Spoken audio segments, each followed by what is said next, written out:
आप कैसे डाइवर्ट हो जाता है।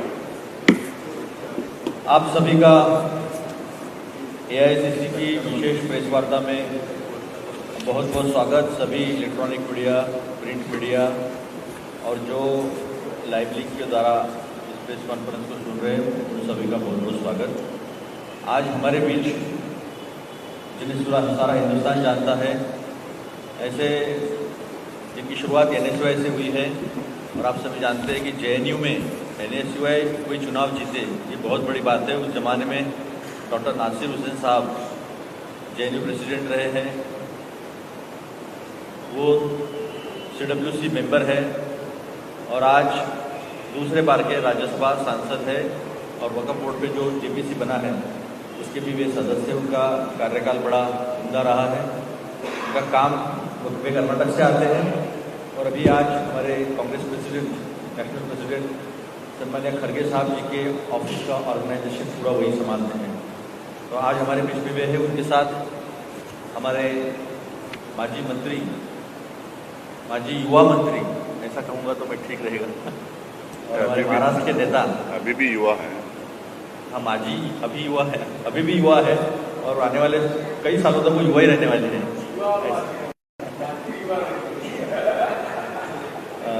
आमदार अमित भैया देशमुख जी, हमारे दूसरे ज्येष्ठ नेता, उपाध्यक्ष संगठन नाना गावंती जी, अरुण शेख जी, मेरे नेशनल स्पोक्सपर्सन मेरे साथी सुनील लहरे जी, हमारी उस्मानी खलीफताई, प्रमोद मोरे जी, शेट्टी जी, शर्मा जी, सारे ज्येष्ठ नेतागण उपस्थित हैं।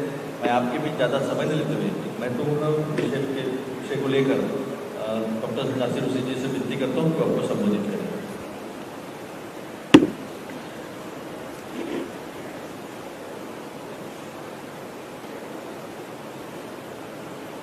अमित देशमुख जी, अतुल लोंडे जी, एमएम शेख साहब, लवांडे जी, सुनील लहरे जी साहब, शर्मा जी, उस्ना बानो जी, और भी कोई मोरे जी, और सारे मीडिया के मेरे दोस्तों, बहुत सारे डेवलपमेंट्स, पॉलिटिकल डेवलपमेंट महाराष्ट्र में हो रहे हैं। बदलापुर में भी एक बड़ा कांड हो गया जिसको लेके काफ़ी एजिटेशन पूरे महाराष्ट्र स्टेट में हो रहे हैं। कांग्रेसमैन हर जगह एजिटेट कर रहे हैं, प्रोटेस्ट कर रहे हैं। मुझे लगता है कि कल अगर ये प्रेस कॉन्फ्रेंस कल करते तो अच्छा होता, लेकिन क्योंकि कल जेपीसी की पहली मीटिंग है, वक्त जेपीसी को लेके, उसका मेंबर मैं हूँ, तो मुझे वहाँ जाना है। आप तमाम लोगों को पता है कि जो है कई दिनों से हिंडनबर्ग रिसर्च कंपनी की रिपोर्ट्स आ रही हैं। अदानी बिजनेस हाउस को लेके कई जगह पार्लियामेंट के अंदर से लेके सड़कों तक कई जगह बहस हुई है। सेबी को और सेबी के रोल को लेके काफ़ी बहस हुई है। तो कांग्रेस पार्टी ये इशू लगातार उठा रही है। हमारे नेता राहुल गांधी जी ये इशू लगातार उठा रहे हैं, पार्लियामेंट के अंदर भी उठाए, बाहर भी उठाए। हम लोगों ने डिमांड किया है, ये इतना बड़ा मुद्दा ये है, इतना बड़ा इशू है, इसमें डायरेक्ट प्राइम मिनिस्टर का इन्वॉल्वमेंट है, पूरी सरकार का इन्वॉल्वमेंट है, हमारे पब्लिक इंस्टीट्यूशंस के पैसे साइफनिंग ऑफ करने का इशू है, मनी लॉन्ड्रिंग का इशू है, शेल कंपनीज का इशू है, स्टॉक मार्केट को मैनिपुलेट करने का इशू है। ये तमाम इश्यूज को लेके, और वो लोग जो सेबी में at the helm of affairs हैं, फाइनेंस मिनिस्टर में जो जिम्मेदार पदों पे हैं, और हमारे इन्वेस्टिगेटिव एजेंसीज किस तरह से एक बड़े बिजनेसमैन को, एक बड़े बिजनेस को किस तरह से मदद कर रही है, इन तमाम चीज़ों को लेके हम लोगों ने डिमांड की है कि एक जेपीसी होना चाहिए, joint parliamentary committee, joint parliamentary committee constitute करने में कोई प्रॉब्लम नहीं होना चाहिए। ये पहली बार ऐसा डिमांड नहीं आ रहा। इस तरह के इकोनॉमिक ऑफेंसेस जब हुए हैं, इस तरह के इश्यूज जब हमारे देश में पिछले 75 साल से आए हैं, तो लगातार अपोजिशन, जब कांग्रेस पार्टी भी जब सत्ता में थी, अपोजिशन पार्टीज डिमांड करती तो हम लोग जेपीसी कॉन्स्टिट्यूट करते थे। कई बार जेपीसी कॉन्स्टिट्यूट हुई। तो हमारा डिमांड है कि जो अदानी मेगा स्कैम, सेबी का कनेक्शन, इन्वेस्टिगेटिव एजेंसीज की मदद है बिजनेसर्स को, इसमें एक जेपीसी होना चाहिए। हम लोग बार बार ये सवाल उठा रहे हैं कि आखिरकार नरेंद्र मोदी जी एक आदमी के लिए, एक अपने दोस्त के लिए, एक बिजनेस हाउस के लिए कैसा पूरी सत्ता और पूरी गवर्नमेंट की मशीनरी कैसा उसको मदद करने में लगा दिए हैं। आखिरकार क्यों एक आदमी को मदद कर रहे हैं? इसका बेनिफिट भारतीय जनता पार्टी को कैसा हो रहा है, सरकार को कैसा हो रहा है, इनके कैसा पैसे ऑफशोर भेजा जा रहा है, वहां से वापस शेल कंपनीज में कैसा वापस हिंदुस्तान में लाकर यहाँ पे स्टॉक मार्केट का मैनिपुलेशन हो रहा है, ये हिंडनबर्ग रिपोर्ट में आया है। और एक रिपोर्ट नहीं, मुझे लगता है कि अब तक 3-4 रिपोर्ट हिंडनबर्ग रिसर्च कंपनी के आए हैं। सरकार और खासकर बीजेपी के लोग और लोकसभा राज्यसभा में जो कुर्सी पे बैठते हैं, वो लोग भी ये कह रहे हैं कि कांग्रेस पार्टी हिंडनबर्ग एक प्राइवेट एजेंसी है, एक प्राइवेट कंपनी है, उसके रिपोर्ट के आधार पर हिंदुस्तान की इकोनॉमी को डिस्टेबलाइज करना चाह रही है। भाई हम ये कह रहे हैं कि प्राइवेट एजेंसी है, गवर्नमेंट एजेंसी है, इंडियन एजेंसी है, फॉरेन एजेंसी है। जब पब्लिक डोमेन में एलिगेशंस आते हैं, जब रिपोर्ट्स आते हैं, कुछ डेटा के आधार पर किसी भी सरकार को या प्रधानमंत्री को कटघरे में खड़ाया जाता है, तो सरकार की जिम्मेदारी होती है कि वो उसमें से they come out clean out of it. अब वो हमारी जिम्मेदारी नहीं होती है। अपने आप को निर्दोष प्रूव करना, अपने आप को क्लीन प्रूव करना, ये सरकार की जिम्मेदारी होती है। ये कैसा हो सकता है? सिर्फ और सिर्फ इन्वेस्टिगेशन होना चाहिए। बिना इंक्वायरी, बिना इन्वेस्टिगेशन कोई भी क्लीन चिट नहीं दे सकता। आज बीजेपी कुछ भी बोले, अब सुप्रीम कोर्ट ने कहा कि सेबी को बोला इसमें इंक्वायरी होना चाहिए। ये जितने ऑफशोर कंपनीज बने थे, शेल कंपनी जो बने थे, उसके बारे में इन्वेस्टिगेशन होना चाहिए। उन्होंने कहा 2 महीने में इन्वेस्टिगेशन होना चाहिए, लेकिन आज 9 महीने हो गए, लेकिन अभी तक कोई इंक्वायरी रिपोर्ट कंप्लीट नहीं है। तो आखिरकार क्यों मोदी जी इसके बारे में बात नहीं करते, कि सरकार इसके बारे में बात नहीं करती? हम पूछना चाहते हैं, हम बताना चाहते हैं हमारे देश को कि किस तरह से इन्होंने इन्वेस्टिगेटिव एजेंसीज को इस्तेमाल किया एक आदमी को मदद करने के लिए। मैं कुछ एग्जांपल्स देता हूं। जून 2016 में एनडीटीवी के ऑफिसर्स का रेड होता है, प्रणय राय के जो ओनर होते हैं उनके घर का रेड होता है। उसके बाद एनडीटीवी बिक जाती है, 61% स्टेक जो है अदानी को मिलते हैं। सीसीआई टीम अंबुजा सीमेंट्स को रेड करती है दिसंबर 2020 में। अब उसके बाद पता चलता है कि अंबुजा सीमेंट को अदानी अक्वायर कर लेते हैं। जीवी के ग्रुप को मुंबई एयरपोर्ट में रेड होता है 28 जुलाई 2020 को। बाद में पता चलता है कि 98% जीवी के एयरपोर्ट में अदानी का हो जाता है। Income tax official Quint office Noida में रेड करते हैं 2018 में। 3 साल बाद अदानी 49% उसमें स्टेक खरीद लेते हैं। आईटी ऑफिसर्स कृष्णापट्टनम पोर्ट में रेड करते हैं। बाद में पता चलता है कि अदानी पोर्ट्स और एससीजेड या अदानी कंपनी खरीद लेती है कृष्णापट्टनम पोर्ट को और एससीजेड को। अल्ट्राटेक सीमेंट को उसमें कुमार मंगलम बिरला जो है अदानी से लेते हैं, लेकिन फिर उनके ऊपर करप्शन केस कर दिया जाता है। आदित्य बिरला ग्रुप को करप्शन में फंसाया जाता है, उसके बाद अदानी वो खरीद लेते हैं।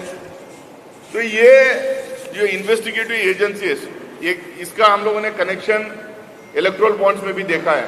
कैसा ये रेड करते थे, कैसा ये समन बेचते थे, उसके बाद कैसा बीजेपी के इलेक्ट्रोल बॉन्ड्स की खरीदी होती थी और कैसा उनको क्लीन चिट देके छोड़ दिया जाता था। उसी यहाँ पे एकदम क्लियरली दिखाई दे रहा कि ये बड़े बिजनेस हाउसेस जो अदानी के राइवल्स थे, यानी तो हमारे देश के जो पब्लिक सेक्टर की प्रॉपर्टी थी, किस तरह से इन्वेस्टिगेटिव एजेंसीज वहां पे रेड करते हैं, वहां पे लोगों को तंग करते हैं और कैसा वो अल्टीमेटली अदानी खरीद लेते हैं। ये एक तरीके का हम लोगों ने अदानी को जो सरकार की तरफ से मदद हुई ये देखे हैं। उसके अलावा सरकार की तरफ से फेवरेटिज्म लगातार एक ही आदमी को, अब पता नहीं वो क्यों एक आदमी के ऊपर इतना प्यार मोहब्बत है। कांग्रेस कभी भी कॉर्पोरेट सेक्टर के खिलाफ नहीं रही, कांग्रेस कभी भी वेल्थ क्रिएटर्स के खिलाफ नहीं रही। इनफैक्ट अगर इस देश में कॉर्पोरेट सेक्टर को किसी ने बढ़ावा दिया, वेल्थ क्रिएटर्स को किसी ने बढ़ावा दिया, तो नेहरू जी के टाइम से लेकर आज तक कांग्रेस पार्टी ने दिए। लेकिन कांग्रेस पार्टी कभी भी किसी को, किसी एक बिजनेस हाउस को यानी तो किसी एक बिजनेसमैन को मदद करने के लिए अपने पॉलिसीज नहीं चेंज कर देती थी। आज यहाँ पे मोदी जी सिर्फ अपने इन्वेस्टिगेटिव एजेंसीज की मदद उनको दिला नहीं रहे हैं, उसके साथ में पॉलिसीज चेंज करते हैं, रूल्स और प्रोसीजर्स ट्वीक करते हैं, बेंड करते हैं। उसके बाद में हमारी पूरी फॉरेन पॉलिसी एक आदमी को मदद करने के लिए इस्तेमाल करते हैं।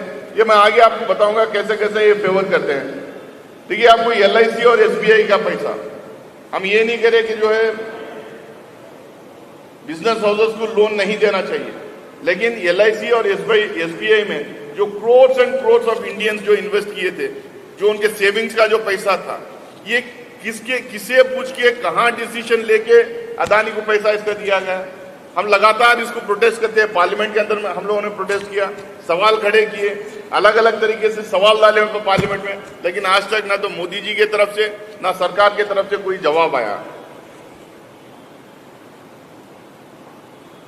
जो फाइनेंशियल इंस्टीट्यूशंस हैं उनकी तरफ से पूरी मदद एक आदमी को लगातार होते जाती है। अब फॉरेन पॉलिसी की मैं बात कर रहा था, पहली बार ये देखने को मिला है कि नेहरू जी भी प्रधानमंत्री थे, उसके बाद कितने प्रधानमंत्री आए गए, लेकिन कोई प्रधानमंत्री किसी बिजनेसमैन को अपनी जहाज में लेके किसी कंट्री को ले जाके उनके दलाल के जैसा या नहीं तो उनके एजेंट के जैसा कभी काम करते हुए देखा नहीं हम लोग को।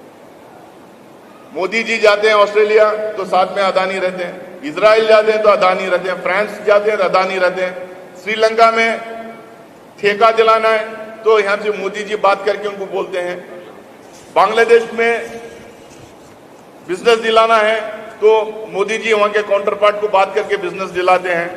अब ये लगातार जो इनको जो मदद हो रही है अलग अलग कंट्रीज में, मैं पूछना चाहता हूं, ये जो सबका साथ सबका विकास कहते हैं, इतने स्टार्टअप कंपनीज इंडिया में आए हैं, इतने नए बिजनेसमैन इंडिया में आए हैं, इतने यंग एंटरप्रेन्योर्स इंडिया में हैं, आखिरकार कौन सी ऐसी बात है कि एक ही आदमी को ये अपने आउट ऑफ द वे जाके फॉरेन कंट्रीज में हमारा जो फॉरेन इन्वेस्टमेंट जो आ रहा है उसको भी एक आदमी को दिला रहे हैं, बड़े कॉन्ट्रैक्ट जो इंडिया को मिल रहे हैं आउट ऑफ द वे जाके एक आदमी को दिलाते हैं। तो इसमें हम लोग कहते हैं कि भाई इसमें लगातार ये जो हो रहा है इसमें इन्वेस्टिगेशन होना चाहिए। यहां तक के पार्लियामेंट के अंदर, श्रीलंका के पार्लियामेंट में वहां का इलेक्ट्रिसिटी बोर्ड का चीफ जो है डिपोज करता है, ये कहता है कि मोदी जी का फोन आया था, राजपक्षे उनके जो प्रेसिडेंट थे उनको फोन आया था, वो कह रहे थे कि ये कंपनी को देना है। बस जब state government to government contract होता है तो गवर्नमेंट यहाँ पे टेंडर डालना चाहिए। गवर्नमेंट स्टेट टू स्टेट जब कॉन्ट्रैक्ट होता है, एक सरकार से एक कंट्री से दूसरे कंट्री के बीच में अग्रीमेंट होता है, तो वहां पे हमारे इंडियन पॉलिसी के तहत, हमारे इंडियन रूल्स एंड प्रोसीजर्स के तहत वहां पे टेंडर होना चाहिए था, सबको पार्टिसिपेट करने का मौका देना चाहिए था। लेकिन हमारा प्रधानमंत्री श्रीलंकन प्रेसिडेंट को फोन करके कहते हैं कि भाई अदानी को दो। तो ये सीधा सीधा जो करप्शन जो हो रहा है, जो अलग अलग कंट्रीज को ले जाके इनको दिला रहे हैं, इसमें हम कह रहे हैं कि इन्वेस्टिगेशन होना चाहिए। यहाँ पे हमारे पब्लिक प्रॉपर्टीज, नीति आयोग और मिनिस्ट्री ऑफ फाइनेंस ने ऑब्जेक्शन फाइल किया था। उन्होंने इन रिटर्न ऑब्जेक्ट किए थे कि ये एयरपोर्ट्स दिया नहीं जा सकता है, ये पोर्ट्स दिया नहीं जा सकता है इनको। लेकिन 6 एयरपोर्ट्स उठा के एक आदमी को दे दिए। पोर्ट्स की बात हो रही है, पोर्ट्स में जैसा मैंने पहले बताया कि विशाखापट्टनम के साथ में कई पोर्ट्स, गुजरात में भी पोर्ट्स उठा के एक आदमी को दे दिया गया है। ये किसकी प्रॉपर्टी है, किसका पैसा लगा हुआ है? हिंदुस्तान की आवाम का पैसा लगा हुआ है, ये पब्लिक सेक्टर का पैसा है, ये पोर्ट्स उठा के दे रहे हैं। इसके बीच में खबर आई कि हजारों करोड़ों रुपए का कि ड्रग्स जो है मुद्रा पोर्ट पे आए थे, वहां पकड़ा गया था, वहां पे सीज किया गया था। आखिरकार क्या ऐसी बात है जो सरकार छुपा रही है? भाई मुद्रा एयरपोर्ट कौन करते हैं? अदानी वोट करते हैं। अब वो पोर्ट में हजारों करोड़ों रुपए के ड्रग्स आते हैं, वो कॉन्फिस्केट होता है। कॉन्फिस्केट होने के बाद में हम लोगों ने पार्लियामेंट में पूछा है कि वो ड्रग्स कहां गए, वो ड्रग्स कहां पर है और वो ड्रग्स किसका था। लेकिन आज तक किसी को पता नहीं कि उसमें इन्वेस्टिगेशन हुआ या नहीं हुआ, वो ड्रग्स का क्या हुआ, वो इतना बड़ा कंसाइनमेंट जो मिला था उसका क्या हुआ, यानी तो इसको कंसाइनमेंट किसके बेहस पे वहां पे लाया गया था, उसका ओनर कौन है, उसका पैसा कहां से आ रहा था। लेकिन आज तक कोई रिपोर्ट नहीं, किसी को सजा नहीं मिली, कोई फाइंडिंग्स पार्लियामेंट को बताया नहीं गया। तो हम ये पूछना चाह रहे हैं कहीं ऐसा नहीं कि मोदी जी ये जितने इलीगल धंधे हो रहे हैं, ये पोर्ट और एयरपोर्ट के जरिए से बाहर का माल अंदर लाना, अंदर का माल बाहर भेजना, ये पोर्ट्स और एयरपोर्ट के जरिए से कहीं तो नहीं हो रहा है।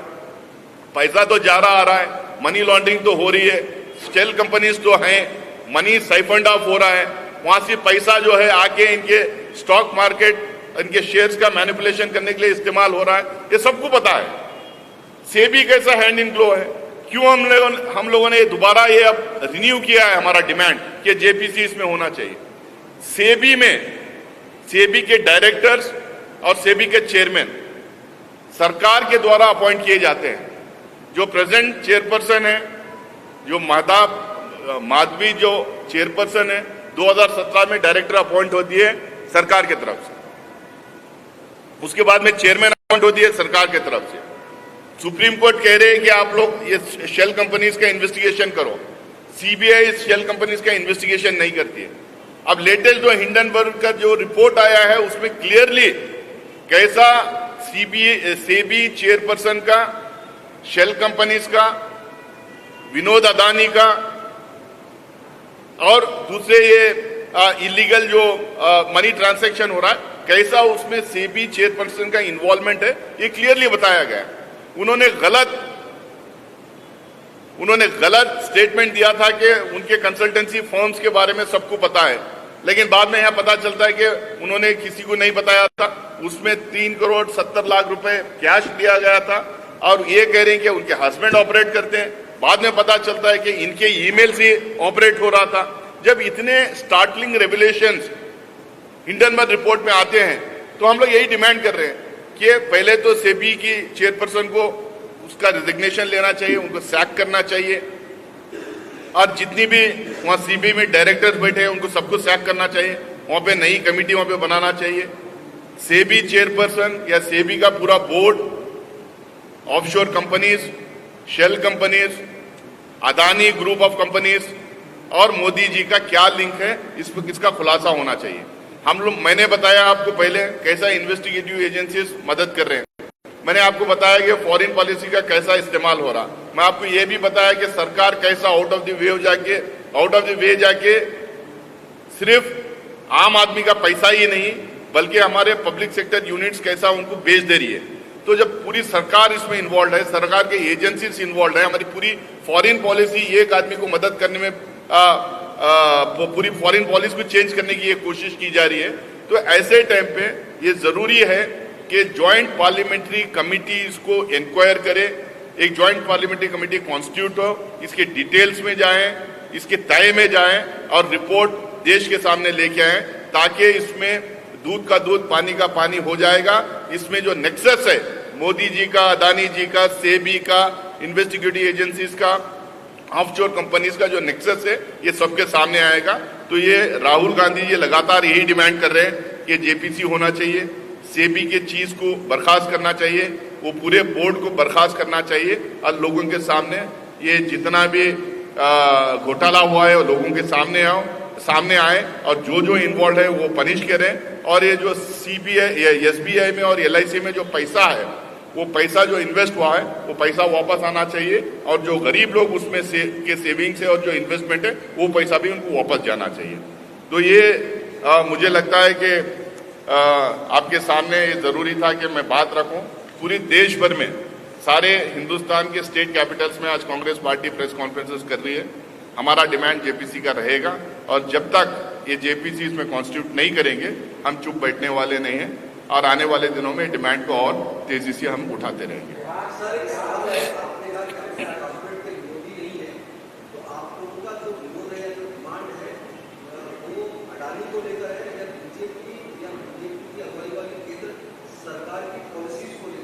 देखिए, मैंने जैसा कहा कि हम कॉर्पोरेट सेक्टर के खिलाफ नहीं, वेल्थ क्रिएटर्स के खिलाफ नहीं। मैंने ये कहा कि किसी एक आदमी को लगातार सरकार के पॉलिसीज को बेंड करके, ट्वीक करके किसी को एक को फायदा पहुंचाना और उस जो फायदा पहुंच रहा उसका फायदा इलेक्शंस में लेना, ये सारे चीज आप लोगों को पता है। हम लोग ये कह रहे हैं कि जितना भी फेवरेटिज्म हुआ है, जितना भी पॉलिसीज को बेंड किया गया है, जितनी भी फॉरेन पॉलिसी चेंज करके बाहर कॉन्ट्रैक्ट दिलाया गया, इसमें ये बहुत बड़ा घोटाला है। इसमें लाखों करोड़ों रुपए का घोटाला है। कैसा एक आदमी का पैसा जो है 3 साल में डबल हो जाता है, उसके बाद में और 5 साल में जो है 10 गुना ज्यादा बढ़ जाता है। हम लोग उसके खिलाफ नहीं, सही तरीके से अगर उनको मिल जाए तो हमारे पैसे, गरीब लोग के पैसे, पब्लिक सेक्टर का पैसा उठा के, प्रॉपर्टीज उठा के एक आदमी को दिया जा रहा है, इसमें इन्वेस्टिगेशन होना चाहिए। हम आदमी के खिलाफ नहीं, उस बिजनेस हाउस के खिलाफ।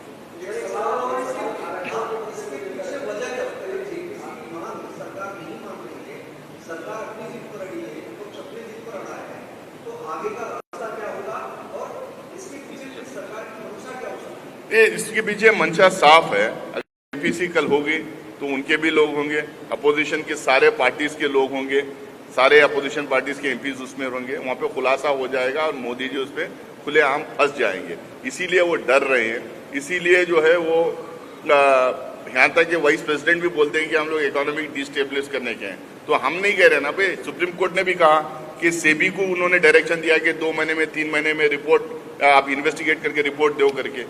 तो आज तक क्यों रिपोर्ट सेबी नहीं दी है? तो किसका इन्वॉल्वमेंट है, किसका कोल्यूजन है इसमें? एकदम साफ है। तो हमारा जेपीसी की जो डिमांड है वो बनी रहेगी। हम अगले सेशन में इसको पूरी तरह से और उठाएंगे। अब सेशन हम इस तरह से, अगर इनका रवैया है, हमारी डिमांड नहीं माना जाएगा तो इंडिया अलायंस पूरी तरह से, पुरजोर तरीके से, दमदार तरीके से बात भी उठाएगी और प्रोटेस्ट भी करेगी। नहीं, आज हिंडनबर्ग, अभी हिंडनबर्ग, बाकी के सब तो उठा ही रहे हैं हिंडनबर्ग।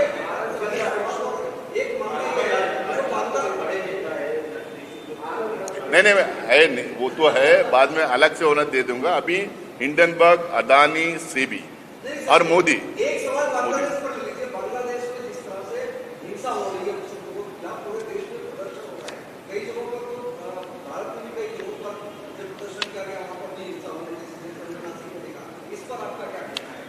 मैं इतना ही कहूँगा, वहाँ भी जो है आपका क्वेश्चन अपार्ट, वहाँ भी मोदी जी का वहाँ भी इंटरेस्ट यही है, कैसा वहाँ पे अदानी को बचाएं, कैसा इन्वेस्टमेंट वहाँ पे बचाएं। बाकी का सुनो और मैं जवाब दूंगा।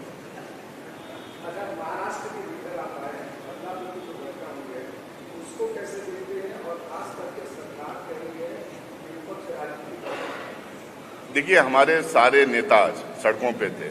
हमारे एक नेता बदलापुर खुद जा रहे हैं। सारे हमारे कार्यकर्ता पूरे स्टेट में प्रोटेस्ट कर रहे हैं इस इशू को लेके। मैं तो ये कहूँगा कि इस सरकार की नाकामी है, विफलता है। उन्होंने फेल किया लॉ एंड ऑर्डर प्रोटेक्ट करने में। और इस सरकार जो है वो कोई इंटरेस्ट नहीं एडमिनिस्ट्रेशन के, इधर से उधर से चौ बन के टूट फोड़ के सरकार है। एक डिस्क्रेडिटेड सरकार है। आपको और 2 महीने इसको बर्दाश्त करना पड़ेगा, उसके बाद नई सरकार बन जाएगी। आपने ले लिया, 2 ले लिया आपने।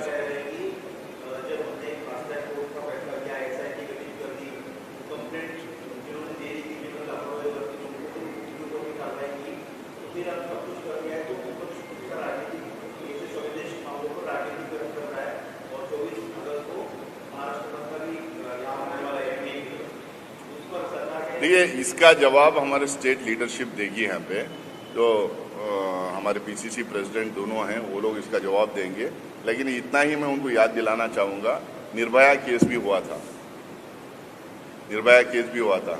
जब भी इंक्वायरी कमेटी गठित की गई थी, जब भी इमीडिएट एक्शन लिया गया था, जब का अपोजिशन जो है पूरी तरह से जब भी प्रोटेस्ट कर रहा था, आंदोलन चला रहा था। सर, वोट पर कल आपने कहा कि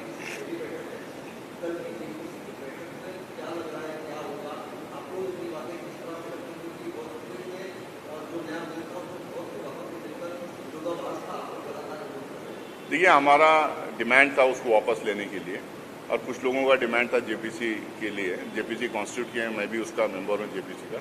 कल पहली मीटिंग है, देखते हैं वो क्या उसमें बात लाते हैं, क्या रखते हैं, वो अमेंडमेंट्स जो लाए हैं उसका एक्सप्लेनेशन क्या देखते हैं उसके बाद स्ट्रैटेजी। Thank you.